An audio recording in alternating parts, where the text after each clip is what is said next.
안녕하세요. 자, 며칠 전이죠. 며칠 전에 이제 우리 경찰 채용 시험 보신 분들은 이제 고생들 많이 하셨고, 또 이제 문제 스타일이 좀 이제 3법이 좀 약간 까다롭다 그래서 많이들 좀, 그 예전보다 점수가 좀 이렇게 낮은 게 좀 보이고, 보통 형법 같은 경우는 이제 95, 100점이 많이 나오는 과목이었는데, 이번에는 뭐야, 80점대가 의외로 많더라고요. 근데 그 이유는 이제 우리가 해설 들으면 아시겠지만, 원래는 이제 그 뭐야 이 총론하고 강론이 형법이 이제 총론하고 강론으로 나눠지는데 표준이 원래 8개, 12개 나오는 게 표준이에요. 그래서 강론 비중이 더 높은데 이번 시험은 이제 10개, 10개 나왔어요. 예.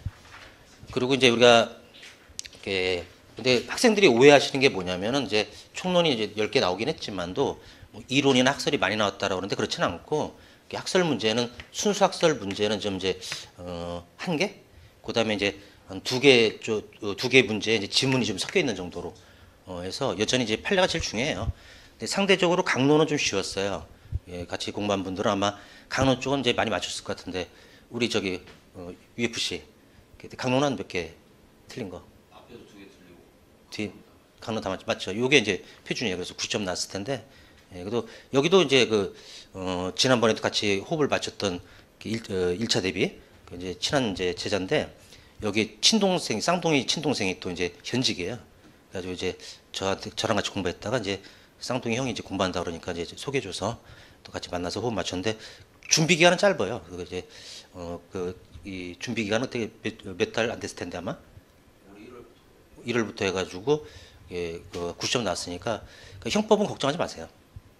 법과목은 이제 제일 뭐 이제 괴로운 게 뭐냐면 영어국사예요, 사실은. 거기가 시간이 오래 걸리고. 근데 아마 이제 시험 이제 입문하셨을 때 영어가 이제 돼서 들어온 분들이 있거든요. 그런 분들은 진짜 좀 되게 수월한데 그렇지 않은 분들은 이제 좀 이게 영어 때문에 좀 애를 많이 먹어요. 그래서 저는 이제 2022년도 그 이제 광학교편이 있는데 그게 좀 더 빨랐으면 생각했었는데 왜냐면 그 이제 이 영어로 너무 고생하는 걸 보니까 마음이 아파가지고 네. 하여튼 이제 나이가 어린 친구라 그러면 좀 아르바이트 하다가 한 21년 정도에 시작할 것 같아요. 저 같으면 왜냐면 그때는 영어 부담이 없으니까. 근데 지금 이제 아직은 영어로 고생하셔야 되는 게 좀 마음이 아픕니다. 자 그러면 1번 문제 보시면요. 죄형법정주에서 적절하지 않은 거 1번 의료법에서 환자의 진료에 필요한 당직 의료인을 둬야 한다라고 규정하고 있을 뿐인데도 의료법 시행령에서는 의료인 수와 자격 등을 이제 배치 기준으로 정하고 요거는 이제 어떻게 보면 쭉 안 나오다 이제 처음 나왔던 판례예요. 그래서 내용은 뭐냐면 법에서는 무죄인데 법률에서는 근데 이제 명령 규칙에서 처벌이 되면 안 되거든요. 그게 이제 주형법정주의라고 이렇게 배우는 건데 그 위반이에요. 이제 법에서는 41조가 의료인을 둬야 된다 그랬지 몇 명 두라는 얘기는 없었잖아. 그래서 한 명만 둬도 되거든. 근데 이제 의료법 시행령에서는 숫자를 매겨가지고 환자 몇 명당 당직 의료인 몇 명 이렇게 해가지고 처벌이 되게끔 됐기 때문에 이거는 이걸 제가 비유들 때 배보다 배꼽이 크면 안 된다고 얘기해요. 그래서 법률에서 무죄인데 명령 규칙에서 이제 처벌되면 안 된다. 그래서 이거는 이제 주형법정주의 한계에 벗어나서 무효이다라는 것은 맞는 지문입니다. 다음에 2번은 과거에 이미 행한 범죄에 대해서 공소시효를 정지시키는 법률이라고 하더라도 그 사유만으로 형법 불소급 원칙에 언제나 위배되는 것은 아니다. 의역하면 이제 주형법정주의에 위배되는 거 아니다라는 얘기인데 이거는 잘 아실 거예요. 유명하죠. 그래서 왜 소호표조과 관련해 가지고 공소시효 관련된 거 특히 이제 5.18 특별법 있잖아요. 거기서 이제 그 당시 신군부 세력이라고 하는 전두환, 노태우 이런 이제 그 하나회라는 그 세력을 갖다 나중에 김영삼 대통령 때 처벌시키려고 만든 법이 있었어요. 근데 그때 공소시효를 좀 이렇게 그 쿠데타 세력이 재직 중에는 이제 임기 중에는 이제 뭐 정지시키겠다 이런 것이 위헌은 아니다라고 주형법주의 위반은 아니다라고 했던 거고 그래서 2번 맞습니다. 다음에 3번은 청소년 보호법에서 풍기를 문란하게 하는 영업행위를 하거나 그를 목적으로 장소를 제공하는 이라는 문구는 청소년에 대해서 자 이거는 숙박업소 주인한테 청소년한테 풍기 문란한 행위를 할 수 있는 장소를 제공해서는 안 된다라고 했을 때 그걸 이제 해석할 수 있느냐 있다. 여기서 풍기 문란은 이제 뭐라고 해석합니까? 이성훈수. 예. 따라서 이거는 이제 명확성 원칙에 반하지 않는다라고 되어 있고 명확성 원칙에 반하는 건 우리가 총론 때 배울 거예요. 그래서 이제 몇 개 안 돼요. 그래서 그거로 이제 처리하면 되는 거고. 그다음에 4번 도로교통법상 도로가 아닌 곳에서 운전면허 없이 운전하는 행위를 무면허죄로 처벌하는 것은 유치해서 금지 원칙이 바라지 않는다. 운전이란 것은 일단 도로에서 운전하는 것을 막는 거고 무면허 운전도 마찬가지고 이거는 아파트 지하 주차장에서 이제 옮겼던 거 이제 움직이는 정도. 그 정도는 이제 무면허 운전이 아니다. 면허가 없더라도. 그래서 유추해석 즉 잘못된 해석에 반하지 않는다면 틀립니다. 잘못된 해석이에요. 4번이 틀렸고. 근데 요거는 기분 좋은 게 제 카페에 그 친한 이제 제자가 있어요. 이제 계속 교통 방해라고. 근데 이제 시험 전에 요게 최신 판례 중에 나올 것 같다라고 그 학생이 한 열 몇 개를 이렇게 적시한 게 있었거든요. 그 중에 하나 적중했더라고. 그래서 굉장히 기분 좋았고. 예, 답은 이제 4번입니다. 다음 2번 형법의 적용 범위에서 적절하지 않은 것은 1번 행위 시와 재판 시 사이에 법률이 수차례 변경될 때에는 언제나 가장 최근의 신법을 적용해야 한다. 이때는 이제 어떻게 하라고 돼 있어요. 우리 1조 2항에 보면은 법이 이제 수차례 변경됐을 때는 가장 이제 어떤 경한법 그것을 적용하라고 돼 있기 때문에 언제나 또 객관식에서 언제나 그럴 때는 의심해야 돼요. 보통 예외가 있거든요. 그래서 여기에 이제 틀린 거고 가장 가벼운 걸 의미는 이거죠. 만약에 제가 행위했을 때 법이 똑같은 이제 A라는 죄를 범했을 때 10년 징역했다가 중간에 또 한 번 개정이 돼요. 그 중간시법 3년으로 줄었다가 그다음에 재판할 때쯤에 또 개정이 돼가지고 한 7년이 됐다. 그러면 결국 이제 이 피고인은 몇 년 받게 되냐면 전부 비교해서 제일 가벼운 거. 우리나라는 뭐 느끼시지만 좀 너무 피고인 인권 존중하는 나라라는 거 좀 아시죠? 예, 외국에 비해서도. 그래서 이제 우리 판례 성향도 이렇게 해야 돼. 가장 가벼운 거.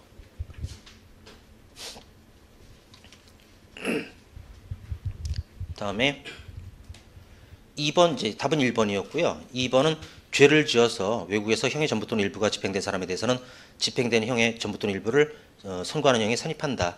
요게 이제 바뀐 조문이라 나온 거예요. 요거는 제가 그 시험 전에 또 카페에 가장 이제 주의해야 될 거라고 하면서 이제 최근에 바뀐 그 법률하고 그다음에 이제 최근 판례 그거를 이제 몇 개 적시해 준 게 있는데 거기서 또 적중했던 거고. 그러니까 만약에 이런 거예요.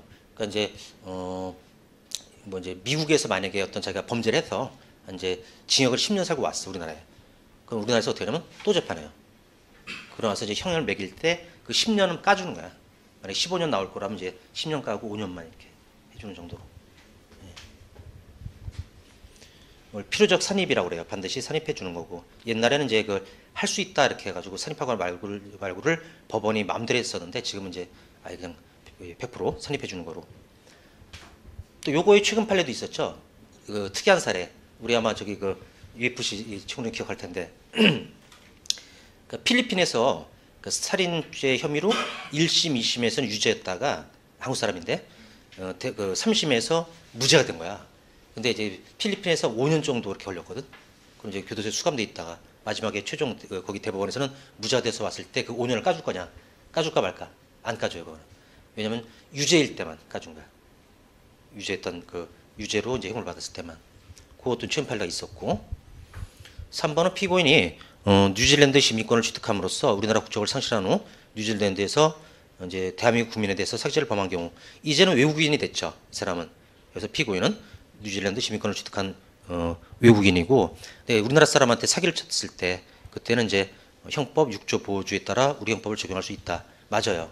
그래서 이제 5조의 보호주의라는 것도 있는데 6조라는 것은 주로 적용되는 것이 국가적 법익에서는 위계에 의한 공무집행방해, 위계, 공방, 공무집행방해 요거고. 그러니까 이제 이 스토리는 그래요.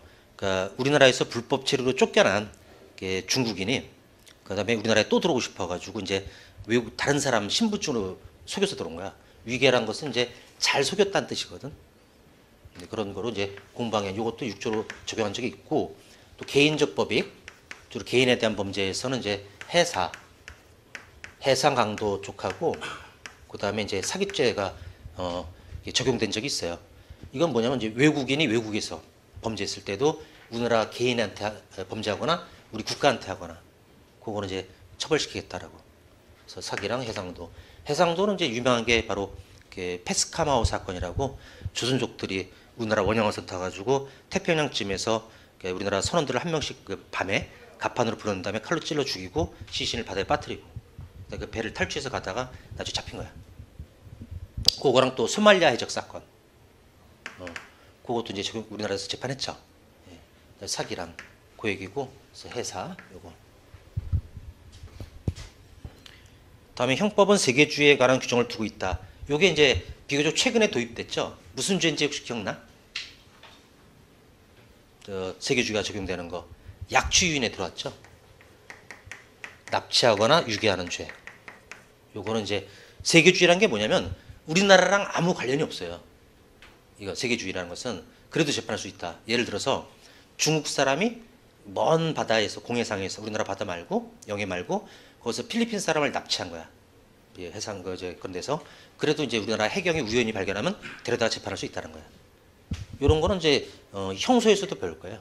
적용 범위에서 뭐 재판권 이러면서 조문 있어요. 4번 같은 건 조문 문제라고 하고요. 나머지는 이제 1번부터 3번까지는 다 판례예요. 이게 1번 문제는 다 판례였고, 그래서 여전히 뭐 가장 시험에서 중요한 건 판례예요. 판례라는 것은 뭐 대법원의 바로 그 재판 결과, 그것이 이제 우리 시험에 거의 출제확률이 거의 90%. 그래서 제가 남경이면은 공통이 좀 이제 어느 정도 된다 그러면 이렇게 판례만 골라서 해도 될 거야 아마. 그래도 한 뭐 90점은 이제 나올 수 있으니까. 바로 여기가 그 모델인데, 그 1월 달부터 했으면 이제 시험이 우리 이제 8월이었으니까 이제 8개월 정도 됐는데 9점 나온 건데, 또 여기도 보면 아시지만 이제 순수하게 어떤 공부만 했던 사람은 아닌 거로 보여지죠. 체경을 보더라도 운동선수 출신이거든 사실은. 예. 그런 이제 운동선수 출신도 형법에서는 이제 90점 이렇게 받을 수 있다라는 거. 다음에 3번. 인과관계에서 적절하지 않은 것은 1번 지문은 아마 잘 모를걸? 우리 저기 친구? 그지? 이게 어떤 거냐면 인과관계라는 것은 어떤 이제 범죄 행위가 있으면은 범죄 결과도 발생될 거 아니에요. 그죠? 살인행위, 사망 결과. 이랬을 때 인과관계라는 것은 이 행위랑 결과가 연결되느냐 이거예요. 원인과 결과가 있느냐, 즉 연결되느냐. 다시 더 쉽게 얘기하면 이 행위 때문에 죽은 거로 볼 수 있느냐 이걸 따지는 거거든. 근데 여기에 대해서 이제 요 1번 지문 학설이에요. 독일에 한 오래전, 거의 뭐 100년 전 이상 전에 이제 학설인데, 그러니까 이건 시험에 내는 게 원래 예의는 아니지. 조건설이라는 게 뭐냐면 인과관계를 따질 때 우리 판례의 태도는 아니에요. 우리 판례는 이걸 되게 쉽게 풀어요. 만약에 이제 상당 인과관계설이 우리나라 판례인데, 상당 인과관계설 이게 뭐냐면 이런 행위가 있으면 이런 결과가 발생하는 것은 자연스럽다, 상당하다 이러면 인과관계 있고, 너무 좀 이상하다, 이례적이다 그러면 없는 거야. 그럼 이제 자 건강한 사람을 도끼로 머리를 반쪽에서 죽였어. 그런 행위를 하면 죽는 것은 상당해 아니면 좀 이례적이야? 머리를 도끼로 반쪽에 상당하죠. 예.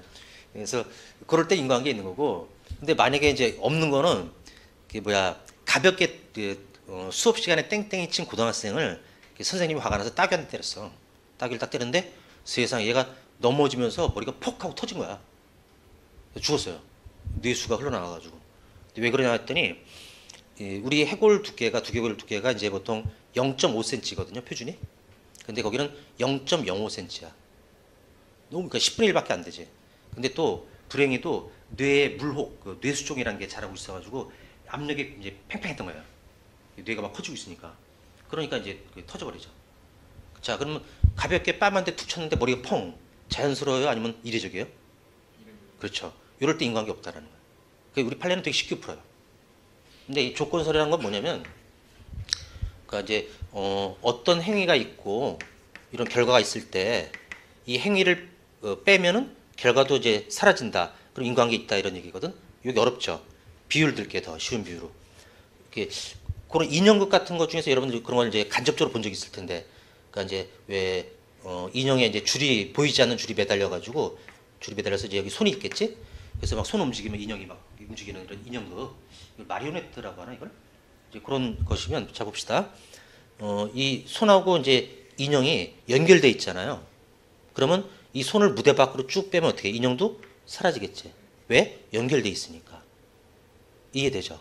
그랬을 때 이 손을 행위라고 보는 거야. 행위를 싹 뺐더니 결과도 사라져. 그럼 연결된 거다라는 거야. 이건 쉽죠. 그럼 이제 어떻게 보면 맞는 면도 있는데 이게 비판을 많이 받아요. 맞는 면은 뭐냐면 자 내가 만약에 누군가를 총으로 심장을 쏴서 죽였어요. 그러면 자 내 행위 총쏜 행위를 빼면 이 사람은 죽을까 안 죽을까? 안 죽지. 결과도 없어지잖아. 그러면 이제 인과관계 있는 거야. 여기까지는 맞아. 근데 뭐냐면 이런 이제 비판이 돼요. 그 만약에 어떤 이제 살인마가 있어. 최근에 좀 뭐 살인적으로는 이제 유명한 게 고유정이라는 제주도에서 왜 남편 좀 이제 죽인 혐의로 좀 수사 지금 공판 이미 넘어갔나? 재판 들어갔구나. 그럴 때 그러면 이제 고유정이라는 사람을 낳아준 부모가 있을 거 아니에요, 그죠? 그 살인자의 부모. 그래서 이제 범인이 있다고 치고 그러면 이제 사망 결과가 있을 거고 이제 피살자가 사망 결과. 그러면 이 부모님이 이 범인을 출산한 행위를 안 했다면, 애를 안 낳았다면 이 사람을 죽었을까 안 죽었을까? 안 죽지. 그래서 이 행위를 빼면 결과도 사라지거든. 그럼 인과관계 있는 거야. 살인자의 부모도. 이게 무한확대가 돼, 인과관계가. 그래서 이제 이게 깨진 거거든. 우리나라에서 채택하지 않고. 너무 이제 인과관계가 무한확대되니까. 그럼 1번 질문 읽어보세요. 조건설은 인과관계 판단의 출발점을 제시한다는 의의가 있으나 인과관계 범위가 무한히 확장될 우려가 있다는 비판을 받고 있다. 그 얘기하는 거예요. 근데 이런 스타일이 원래 시험에 거의 안 나오거든. 근데 이제 나와가지고 요즘 봤을 때 많이 흔들렸을 거야. 근데 여기서 틀리진 않았을 거야. 우리 저기 그 UFC 저기는 이름이 그때 성훈이라고 그랬나? 성현이. 아 죄송하다. 미안. 성현이. 이름을 함부로 얘기했죠. 개명 내가 또 시켜가지고. 왜냐면 1번은 그 까다로운 질문이 맞거든. 근데 2번 보면은 요건 되게 유명한 사건이에요. 돼지고기 삿대질 사건이라고 그래서 스토리는 이래요. 그러니까 우리 세 명이 같은 공장에 다니는 친구야. 우리 셋이. 근데 이제 어제 우리 집에서 잔치가 있었거든. 그래서 돼지 머리고기랑 김치, 소주를 내가 가져온 거야. 그 다음에 그 친한 이제 친구한테 주려고. 근데 요 친구가 이제 잠깐 화장실 갔어요. 근데 이제 만약에 A, B라고 할 때 B가 화장실 갔는데 A한테 내가 맡긴 거야 이거를. 그래서 이따가 이제 이 B 오면은 일 끝나고 같이 먹어라. 그러고 나서 여기서 끝났으면 사건이 안 일어났는데 내가 나오면서 B를 만난 거야. 그래서 B한테도 얘기를 했어. 내가 A한테 돼지 머리고기랑 김치 소주를 맡겼으니까 끝나면 같이 먹어라. 했더니 여기는 이제 기대감 갖고 일 끝나면 좀 배고플 거잖아요. 그래서 이제 자기 뻔히 알고 있는데 나중에 일 끝나고 나서 이제 B가 A한테 아까 재윤이가 맡긴 그 먹을 것 같이 꺼내서 먹자더니 여기가 식탐이 강해. 좀 약간 이기적이고. 그래서 김치하고 소주만 꺼낸 거야. 돼지 머리고기는 숨겨놓고. 근데 여기서 이제 스토리를 알고 있으니까 야 진짜 재윤이가 김치하고 소주만 맞겠니? 했더니 맞다고. 그래서 이제 화가 나서 그냥 뒤져보니까 돼지 머리고기가 나온 거야. 그래서 화가 나서 이제 B가 A한테 야 이 새끼야 이건 돼지고기 아니고 사람고기냐 이 새끼 하면서 얼굴에 이제 들이밀었어요. 때린 것도 아니야. 들이밀었거든. 근데 그걸 피하다가 미끄러지면서 공장 기계에 찍혀서 죽어요. 자 이랬을 때 이제 폭행치사란 죄명으로 검사는 기소를 했어요. 그걸 유죄를 내려달라고. 근데 폭행치사라는 이제 죄명 같은 경우는 결과적 가중범이라고 우리가 총론에서 부르는데 폭행치사라는 죄명은 폭행은 이제 그 고의가 있지만 치사는 뭐냐면 과실치사의 줄임말이에요. 그래서 이거는 고의하고 과실이 결합된 범죄야. 이런 것을 우리가 결과적 가중범이라고. 근데 이런 표현은 막 들어봤을 거예요. 여러분들 공부하기 전에도 폭행치사, 뭐 강간치상 이런 거 그죠? 그게 결과적 가중범이에요. 근데 이 폭행치사가 인정되기 위해서는 두 가지 요건이 필요해요. 앞에 이 기본 범죄, 앞에 범죄랑 이게 인과관계도 있어야 되고, 그 다음에 예견 가능성, 예상할 수 있는 일인지, 요 두 개를 이제 검토해야 되는데 이게 두 개가 다 있어야 폭행치사가 돼요. 근데 인과관계는 자 때문에 얼굴에 밀었기 때문에 죽었다. 이건 맞다고 본 거야. 인과관계는 있지만 예견 가능성이라는 것은 아니 돼지고기를 얼굴에 밀었다고 해서 사망까지 할 것을 예상하기는 어렵죠. 그래서 여기서 부정당한 거예요. 그래서 폭행치사가 안 되고 그럼 어떻게 되냐면 무죄는 아니고 이제 조문이 있어요. 총론에서 결과로 인하여 중한 범죄에 있어서 그 결과를 예견할 수 없었을 때는 중한죄로 벌하지 않는다. 그냥 벌하지 않는다가 아니라 중한죄로 벌하지 않는다는 것은 요건 안 된다는 거예요. 그럼 남는 거는 폭행만. 폭행은 안 맞아도 기수가 돼요. 그 폭행짓을 배워요. 내가 누구한테 이제 따귀를 때리려고 휘둘렀는데 피했어. 그래도 폭행 기수야. 폭행자가 이제 성공했다는 얘기지. 안 맞아도. 그런 것을 우리가 이제 형식범 거동범이라고 따로 불러요. 그래서 결국 이제 그럼 이 질문은 맞죠. 공장에서 동료 사이의 말다툼을 하던 중에 피고인이 피해자에게 상당한 힘을 가하여 넘어뜨린 것이 아니라, 그래서 잡아뜨린 게 아니라 삿대질, 아까 돼지고기 갖고 삿대질한 거, 뒷걸음치던 피해자가 넘어져서 두개골 골절로 사망한 경우에 폭행치사의 책임을 물을 수는 없다. 맞습니다. 요건 쉽죠. 성현이도. 그다음에 3번 자동차가 횡단보도에 먼저 진입한 경우로서 그대로 진행하더라도 보행자의 횡단을 방해하거나 통행에 아무런 위험을 초래하지 않을 경우라면 계속 진행해도 돼요. 근데 문제는 그 다음 문장이야. 어떤 상황인지 보이지? 횡단보도에 일단 그 운전자 입장에서는 내 신호가 녹색이야. 그래서 딱 이제 횡단보도를 지나가다가 어머나? 근데 갑자기 어떤 이제 지금 상황이 뒤에 문장은 신호가 바뀐 거예요. 그래서 나는 빨간색이 되고 보행자가 녹색이 된 거지 지금. 그 사람이 좀 녹색이라 좀 넘어오고 있어. 그때는 어떻게 되겠어? 계속 진행해야 되겠어? 아니면 일단 멈춰야 되겠어요? 멈춰야지. 거의 이 정도라면 우리 운전면허 필기시험 수준이에요. 솔직히 얘기하면.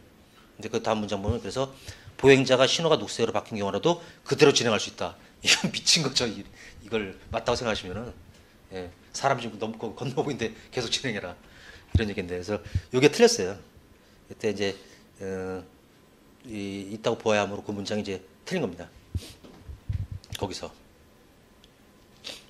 4번은 이제 보복운전이라고 최근에 요거로 재판받은 분이 있는데 최민수라는 영화 배우 아시죠? 그분이 이제 약간 성과는 좀 있어 보이시잖아요. 좀 터프하고. 근데 이제 자기한테 막 이제 좀 운전하다가 좀 이렇게 좀 난폭 운전하는 사람을 앞에 멈춰서 앞질러서 멈춰버렸거든. 그 다음에 이제 좀 말다툼하고. 그게 이제 요 사례랑 비슷한데 여기는 더 나쁜 게 죽었어요. 뒤에 사람들이. 어떻게 된 거냐면 이제 고속도로인가 그래요. 그래서 속력이 되게 빠른데 이제 내가 운전하는데 난폭 운전으로 갑자기 급초를 하면 놀래죠. 화가 짜증나죠 사실은. 생명에 걸린 문제라 운전은. 그래가지고 이 사람이 어떻게 보복한다고 다시 얘를 추월해서 멈춰버린 거야. 그때 이제 추돌, 연쇄 추돌 뒤에 계속. 그랬을 때 이제 인과관계가 있느냐. 이렇게 앞에서 딱 급제동 걸어서 부딪혀서 뭐 사망하거나 다치는 것은 뭐 어떻게 너무 이례적이 아니면 상당해? 상당하다. 인과관계 있다. 근데 여기서 깊은 논점도 우리 성현이는 알걸? 문제는 이제 첫 번째 피해자 말고 연쇄 추돌이 됐거든. 근데 그 뒤에 연쇄 추돌이 됐다는 것은 안전거리 확보를 안 한 거라고. 사실은. 우리 안전거리라는 것은 브레이크 잡았을 때 멈출 수 있는 거리. 그거잖아요. 그래서 연쇄 추돌이 된 것은 그래서 이쪽 범인의 변호인이 뒤에 거는 인정하지 말아달라. 안전거리 확보를 이 사람들이 안 한 게 잘못이 있으니까. 근데 우리나라에서는 이제 안전거리 확보가 어떻게 쉬워요, 어려워요? 매우 어려운 나라입니다. 왜냐면 안전거리 확보하면 끼어들어 버려요. 후진할 수는 없잖아. 그것들 판례가 알죠. 대법관님들도 운전하시니까. 그래서 그 정도는 충분히 예상할 수 있는 일이기 때문에 인과관계 있다라고 했던 거예요. 여기 이제 보복 운전 사건이고 죄명은 이제 우리가 강론에서도 배우는데 교통방해 치사상이 됐던 거. 근데 1번을 모르더라도 제가 얘기하는 것이 이제 한 지문 몰랐다라서 틀리면 정말 바보라고. 왜냐면 이제 뒤에 되게 명확한 답이 있잖아. 2, 3, 4번은 좀 쉬운 거에 속하고. 그래서 1번 학설을 몰라서 틀렸어요. 그러면 그건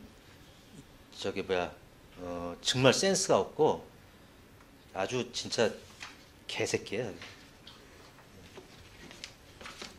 그래서 진짜 바보야. 무슨 말인지 알겠죠? 그래서 문제 풀다가 미리 약속하는데 1, 2, 3, 4 이렇게 나온 질문 중에서 앞에 일부러 출제위원들이 멘탈 붕괴시키려고 어려운 걸 낼 때가 있단 말이야. 그때는 솔직해지면 돼. 난 이거 모르겠다. 나머지 이제 맞고 틀리고 맞고 답은 3번. 한 지문 때문에 틀렸다 이건 진짜 말이 안 돼요. 제가 볼 때는 겁이 많은 사람이에요. 이건. 지나치게. 다음에 4번 요거는 좀 까다로운 지문에 속했을 거예요. 요게 이제 어떻게 보면 학설 영역이라고 하는 건데 순수 학설 문제는 요거 하나입니다. 사실은 4번. 요거는 아마 우리 성현이가 틀렸을 것 같은. 그때 들어서 맞췄어? 다행이다. 4번 옳은 것을 모두 고른 것은 기억법 형법에는 사실의 착오에 관한 규정이 없어서 사실의 착오 문제를 해결한 것은 오롯이 그러니까 전적으로 학설에 위임되어 있다. 틀려요. 사실의 착오 조문이 있긴 있어요. 그래서 이제 고의 조문이 그건데 어떤 이제 그 중에서 쉬운 거 하나 소개 드리면 15조 1항이라는 조문에 뭐가 있냐면 이제 어떤 그 중한죄가 될 때 그 중한죄에 대한 인식이 없을 때는 중한죄의 인식이 없을 때는 그걸 몰랐을 때는 그 중한죄로 벌하지 않는다라고 하는 조문이 있어요. 그래서 이거는 이제 어떨 때 써먹는 거냐면 실제 판례 사건 중에 특별히 중한죄가 되는 사실을 인식 못했을 때는 중한죄로 벌하지 않겠다. 이거는 그러니까 이제 우리 좀 이따 이제 강론 들어가면은 그저 우리 강론부터 우리 시작할 거거든 기본강의. 강론 들어가면 그 나와요. 뭐가 나오냐면 한 이제 그 남자가 옆 이웃집 아줌마를 되게 미워하고 있어요. 그래서 이웃집 아줌마를 죽이려고 즉 이거는 보통 살인 고의야. 그냥 보통 살인. 잠복해 있다가 밤에 그 집에서 나오는 그 아줌마를 찔러 죽였어 칼로. 근데 죽이고 나서 보니까 어머나 그 집에 놀러 갔다 나온 내 장모님이었어. 그러면 장모를 죽이면 원래 존속살해라고 형이 더 세지거든. 근데 그걸 몰랐던 거잖아. 이제 중한죄 인식이 없잖아. 장모 죽인다는. 그랬을 때는 중한죄로 벌하지 않는다는 것은 중한죄는 안 되고 가벼운 죄인 보통 살인이 된다는. 이런 식으로 있긴 있어요. 저 완전히 다 학설이 전체로 바뀌어진 건 아니고, 근데 그 조문 이제 사실의 착오도 종류가 여러 개예요.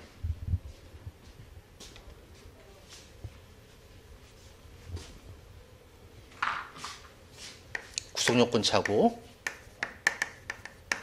또는 이제 사실 착오. 여기서 가장 기본적인 원칙은 뭐냐면요. 죄가 되는 사실을 인식 못했을 때 죄의 인식이 없는 거야. 이거는 쉬워. 오늘 이제 비 오니까 우산들 다 들고 오셨죠.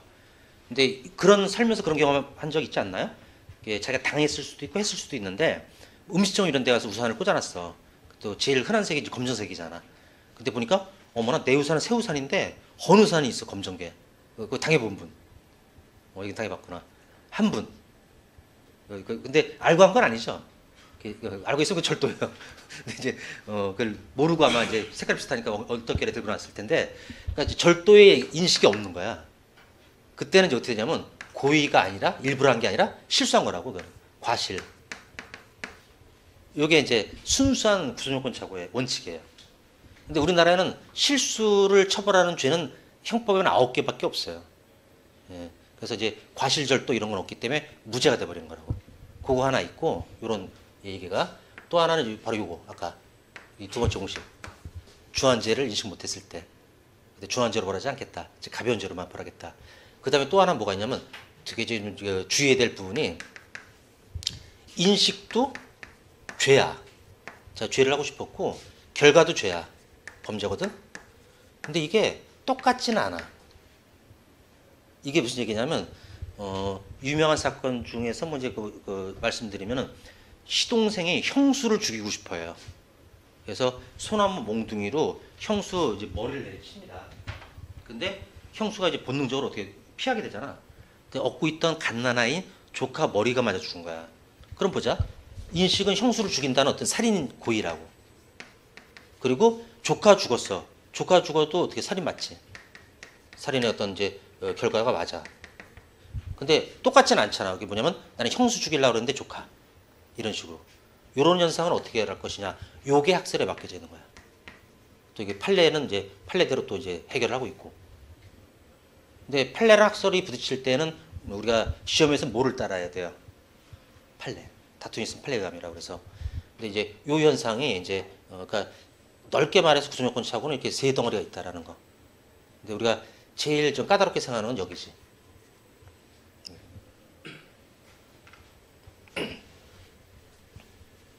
자, 그러면 요 세 번째 까다로운 요 부분을 한번 이렇게 설명드릴게요. 아마 지금 초심자들 시간 좀 참여한 분들이 있는데 어려울 거예요. 지금 얘기하는 거는 이제 무시하시고 나중에 이제 뭐 시간 좀 지나면 알게 되니까 지금 요 시간은 이제 기출 해설 강의라 지금 이제 이번 시험 보신 분들을 대상으로 하는 거니까 좀 까다롭다는 부분들을 그냥 흘려드리세요. 그냥. 예. 자, 이제 이쪽에 대한 학설은 이제 우리 성현이는 같이 공부를 했는데 그때 이제 그 최신 기출 문제 풀 때 같이 정리했었죠. 근데 이제 이렇게 나눠져요. 구체적 사실의 착오랑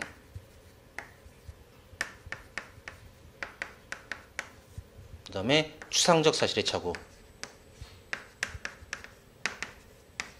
이게 무슨 얘기냐면 구체적 사실의 착오는 동일 죄명, 죄명이 같은데 착오가 일어난 거야. 살인 대 살인 이런 식으로. 그다음에 추상적 사실의 착오는 다른 죄명이 나오는 거 아예. 그래서 다른 죄명이 나온다는 건 뭐냐면 이웃집 개를 죽이려고 이제 총을 쐈는데 하도 나보고 짖으니까 짜증나서 이제 사냥용 총으로 쐈는데 불사 그 개밥주로 나온 그 개의 주인이 맞아 죽은 거야. 그럼 나는 개를 죽이면 우리가 보통 무슨 죄가 돼? 형법에서는 손괴죄라고 되는데 살인이 돼버리는 이런 현상. 여기는 이제 우리가 방금 봤던 형수 죽여도 살인, 조카 죽여도 살인 이런 거고. 근데 이런 이제 현상이 있고 구체적 사실 착오는 다시 객체의 착오하고 그다음에 방법 또는 타격의 착오라고 부르는 게 있어요. 객체의 착오는 쉽게 얘기하면 헷갈린 거예요. 그래서 이제 여기는 좀 일란성 쌍둥이로 외모가 틀린데 일란성은 거의 외모 구별 잘 안 되잖아요. 그래서 만약 일란성 쌍둥이 중에서 난 A를 죽이고 싶었거든. 근데 착각해가지고 그 일란성 쌍둥이인 B를 죽인 거야. 외모가 똑같으니까. 그런 것을 우리가 이제 객체 착오라고 불러요. 사람을 헷갈린 거야. 또 우리나라에서는 어떤 사건이 있었냐면, 그러니까 어떤 한 조직에서 경쟁 조직원, 다른 조직들을 죽이러 가요. 그래서 뭐 이제 쇠 파이프, 칼 이렇게 무장을 한 채, 그래서 그 경쟁 조직원들이 어떤 숙박업소에 몇 호실에서 자고 있다는 첩보를 입수하고 거기 들어가자마자 불도 안 켜고 이제 왜냐면 저항 못하게 바로 뭐다 서로 찍고 막 쇠 파이프로 때리고 칼로 찔러서 이제 한 명은 즉사하고 한 명은 이제 한 열 몇 방에 찔렸는데도 안 죽었어. 급소를 다 피해가지고. 그래가지고 이 사람이 이제 병원 갔다가 치료받고 살아났는데 그 배가 뚫려 있으니까 음식은 못 먹지. 링거로 버텨야 되는데 병문안 온 사람들이 먹다 남긴 김밥 콜라를 먹고 감염돼서 죽은 거야. 이런 스토리가 있거든. 근데 첫 번째, 근데 알고 봤더니 이게 뭐냐면 경쟁 조직원을 죽이러 왔던 건데 방 호수를 잘못 찾아간 거야. 그래서 순수 여행객을 죽였어요 그냥. 근데 여행객을 얘들은 헷갈렸지. 경쟁 조직원으로. 그게 객체의 착오예요. 헷갈린 거. 어떤 현상인지 알겠죠. 이제 사람 헷갈리고 이런 거. 근데 방법 타격의 착오는 사람을 헷갈린 건 아니야. 근데 아까처럼 이제 형수 죽이려고 휘둘렀는데 얻고 있던 조카가 맞아 죽었잖아. 그 갓난아이 조카를 형수로 헷갈린 건 아니지. 제대로 이제 알고 있었지만 빗나간 거야 이거는. 이런 상. 그다음에 추상적 사실의 착오는 이렇게 나누는 게 더 편한데 가벼운 죄를 하려다가 무거운 죄로 되거나 아니면 무거운 죄를 하려다가 가벼운 죄가 되는. 개 죽이려다가 사람 죽이거나 이거는 그 사람 죽이려다가 그 사람이 데려가던 반려동물을 맞춰 죽인 거. 손괴로 이렇게 나눠서 이제 보고 여기 학설이 있어요. 구체적 부합설. 구체적 부합설은 이제 우리나라 다수의 학자들이 채택하는 입장인데 결과에 대한 고의를 어디까지 인정할 것이냐. 그때 객체의 착오, 구체적에서 객체의 착오만 인정한다.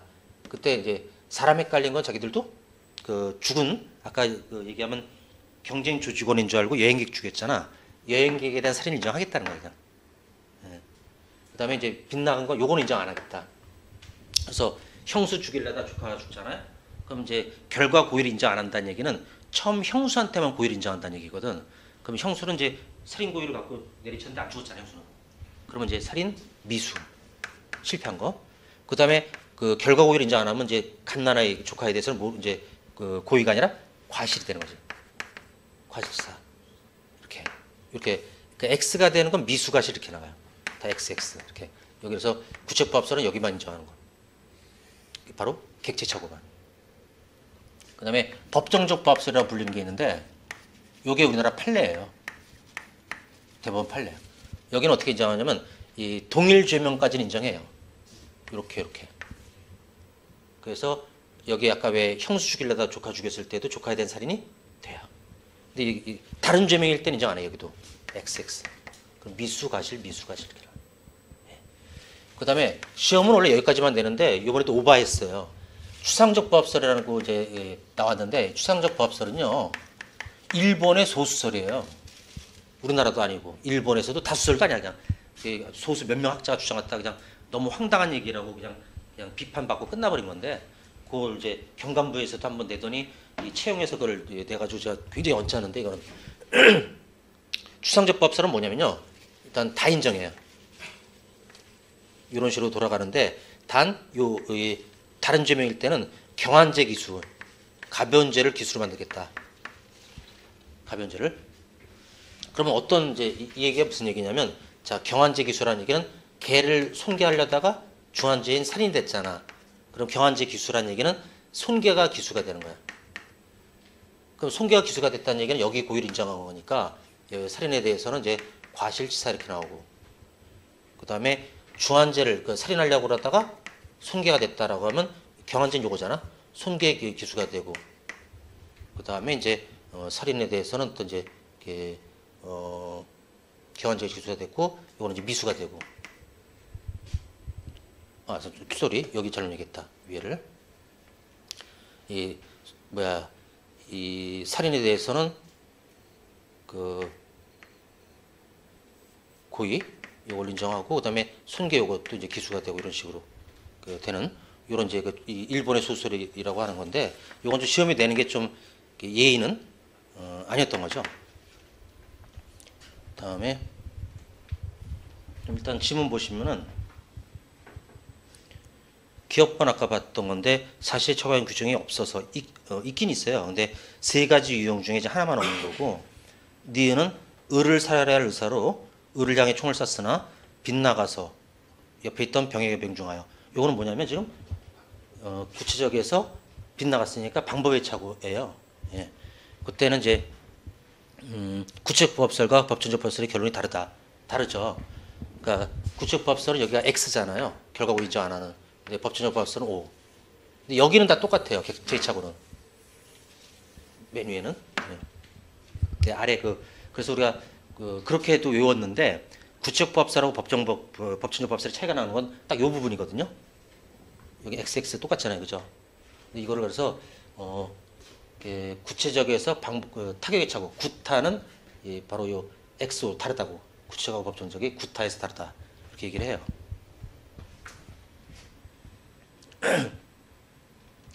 다음에 디귿은 판례 입장에 따르면 니은의 사례에서 을에 대한 살인죄의 미수와 병에 대한 과실치사의 상상적 경험이 된다.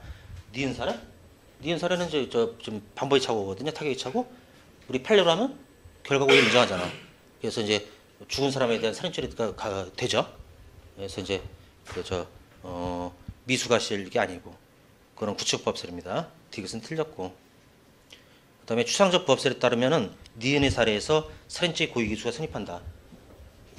되죠 여기도. 여기는 뭐 일단 위에 건 다 인정하고 아래까지도 인정하려고 그러는 입장이니까.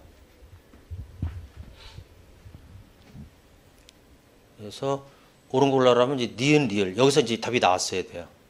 2번에서 니은을 이제 이미 옳은 게 골라졌으니까 미음은 이제 풀 필요 없었을 것인데 리을도 있구나 리을은 그죠 니은 리을. 그 다음에 미음은 법정적 부합설은 사람을 살해할 의사로 사람을 살해했음에도 불구하고 살인 미수라고 하는 것은 법감정에 반한다는 비판을 받는다. 그거는 추상적 부합설에 대해서예요. 추상적 부합설에 대한 비판인데 이제 살해했음에도 불구하고 살인 미수가 된다고 하는 것은 오는 이제 왜 사람을 죽이려고 했고 이제 죽였는데도 그 미수가 되는 것은 바로 요 구체적 부합설이죠. 그러니까 왜 형수 죽이려고 했다가 조카가 죽었을 때 그때 미수가실 이렇게 나온다 그랬잖아요. 이쪽에서는 방법차고는 고의 인정하지 않으니까. 근데 결국은 이제 사람은 죽었는데 살인 미수가 된다는 것은 이제 좀 너무한 거 아니냐라는 비판. 그래서 이제 미음은 틀린 게 된 거고. 그래서 답은 이제 2번으로 됐던 거고요. 다음에 5번. 생각보다 이게 좀 걸리네. 5번 정당행위에 해당하여 위법성이 조각되는 것을 모두 거른 것은 기억번. 요거는 이제 수업 시간에 또 제가 재밌는 사례라 얘기를 많이 해줬는데 출제는 잘 안 되다가 나와가지고 좀 기출 사례는 아니에요. 기출 판례는 아니에요. 근데 이게 스토리가 어떤 거냐면 뒷머리카락 뽑아서 속눈썹을 심는 수술이 있어요. 속눈썹이 아예 심는 거. 그거를 이제 그 정도면 좀 의사가 당연히 해야 되겠죠. 근데 이거를 간호조무사한테 맡긴 거야. 간호사도 아니고. 이게 어떻게 범죄가 될까 안 될까? 되죠. 그 의료행위를 갖다가 이제 의사 아닌 사람이 하는 거. 그때 이것은 정당행위라는 것은 이제 위법성이 없어서 위법하지 않아서 무죄가 된다는 그런 얘기인데 거기에 해당할 수가 없는 거고. 그래서 제가 그 얘기도 했을 걸. 저도 이제 요거에 그 속눈썹이 좀 아무래도 풍부하고 길면은 좀 보기 좋거든. 그래서 이제 이거 슬쩍 알아봤어요. 이제 이 판례가 나오고 나서 친구가 이제 건대 민중병원 성형외과 의사거든. 그래서 야 좀 내가 가면 싸게 해줄 수 있냐 했더니 하지 마 이 새끼야. 그래서 왜 그랬더니 이게 머리카락이라 계속 자란대요. 그래서 이발을 해야 되는 거죠. 그거 귀찮다고 하지 말라고. 그래서 그 얘기도 기억나지. 그게 이 기억사례야. 니은 공사업자가 이전 공사 대금의 잔금을 지급하지 못하자 추가로 자동문의 번호가 설치. 자, 이건 어떤 사건이냐면 비교적 최근 판례에 속해요. 근데 이제 요새 아파트 보면 왜 공동 현관문이 왜 그 센서로 열리잖아요. 딱 쓰면은. 근데 이제 그 공사를 해줬던 업체에서 이 아파트 쪽에서 공사 대금을 안 주니까 화가 나서 몰래 와서 그 자동문을 수동으로 바꾸는 거야. 그러니까 이제 서도 열리지 않고 이제 직접 열어야 돼. 좀 불편하죠. 근데 나중에 아파트 경비원 아저씨들이 와서 그걸 다시 자동으로 이렇게 전환한 거야. 그러니까 어떻게 보면 잠깐 불편했는데 그것도 손괴죄가 되느냐? 된다고. 꼭 계속 영원히 어떤 못 쓰게 할 필요는 없고 일시적으로 어떤 이제 효용 가치나 이런 것을 훼손하는 것도 이제 손괴죄가 된다는. 따라서 이게 유죄가 된 건데 그럼 정당행위로서 이제 위법성이 없다라는 게 들어갈 수가 없죠. X 그래서 유죄예요. 손괴죄로 유죄. 디귿은 또 되게 유명한 판례예요. 이거. 그래서 조세포탈한 혐의가 있는 사람한테 조세포탈에 대한 것을 갖다가 취재에 응하지 않으면 지금까지 취재한 내용대로 보도하겠다. 정당행위.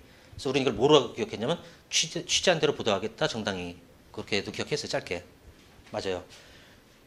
리을은 이제 경감부에서 나왔던 건데, 그러니까 이제 일종의 정당행위 중에서 사회상규 위배되지 않는 행위라고 하는 거에 있어서 소극적 저항이라고 부르는 그런 거예요.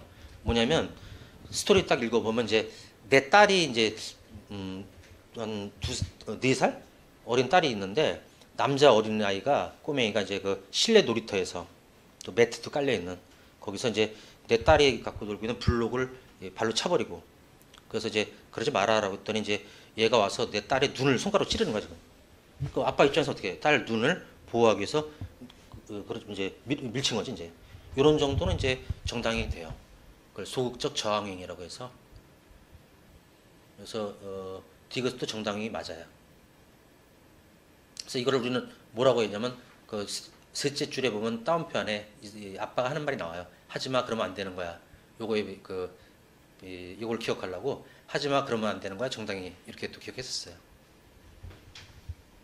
그래서 좀 카페 보니까 이제는 키워드로 안 되네요라는 얘기를 하는데 그 정말 나쁜 사람이에요. 그건. 되는 거 많아요. 여전히. 주로 다 우리가 알고 있는 키워드로 되고 아까처럼 까다로운 거는 결국 이제 한두 문제 나오는 건데 그것 때문에 이제 그 선입견을 갖고 이제 두려워하는 거지. 수험생은 이제 마음이 좀 뭐랄까 불안한 위치다 보니까 어떤 이제 1이라는 데미지가 오면 그거를 10으로 느끼고 그러는 게 있어요. 거기서 너무 흔들리지 마세요. 그다음에 미음은 삼보일배란 말이 셋째 줄에 나와요. 이게 뭐냐면 세 걸음 걷다가 한 번 절하는 이런 형태의 시위예요. 그러니까 폭력 시위는 아니죠. 절하는 게. 근데 이거는 그럼 자 시위대들이 어떤 도로를 횡단하면서 그냥 걸어간 게 아니라 세 걸음 걷다가 멈춰서 절하고 그러면 어떻게 교통이 막혀 안 막혀? 막히지. 근데 교통방해죄의 구속요건 즉 그 죄명에는 해당하지만 위법성은 없다라고 했던 거예요. 위법하지 않다. 이 정도는 처벌할 정도는 아니라고 정당행위입니다. 그래서 이것도 우리가 뭐라 기억했냐면 삼보일배 정당행위라고 기억했었어요. 그래서 디귿 리을 미음 답은 3번이고 요거 같이 공부한 사람 중에 이게 틀린 분은 없어요.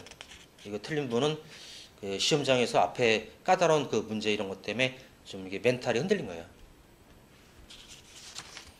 그러니까 이 시험 보면서는 어려운 거 그런 것만 틀리면 되는데 마음 약한 사람들은 그 어려운 거 하나 때문에 좀 멘탈 흔들리면서 쉬운 것도 틀리기 시작해요. 그럼 점수가 떨어지는 거지. 여기도 이제 운동선수 출신인데 아까도 이제 90점 나왔다고 했는데 또 1년 넘게 공부한 것도 아니고 한 뭐 7, 8개월 공부하고 가서 그게 정상이에요. 그래서 형법을 이번 시험에서 뭐 90점 아래로 받았다 이런 분들은 그게 좀 멘탈이 약한 분이에요. 냉철하게 진단하면 공부가 안 됐거나 이제 좀 소홀했거나 아니면 멘탈이 약한 분들. 그래서 형법 같은 과목은 경찰하고는 암기사항이 좀 많아서 좀 예외로 하기도 하고, 형법 같은 경우는 일단 이제 정상인이라면 멘탈도 좀 강하고 그런 분들하면 일단 90점 무조건 넘어야 됩니다. 그 아래는 점수가 아니에요. 실수한 거거나 어떤 멘탈이 약한 분들입니다. 그럼 잠깐 이제 멈췄다가 쉬었다가 좀 이어서 하도록 할게요.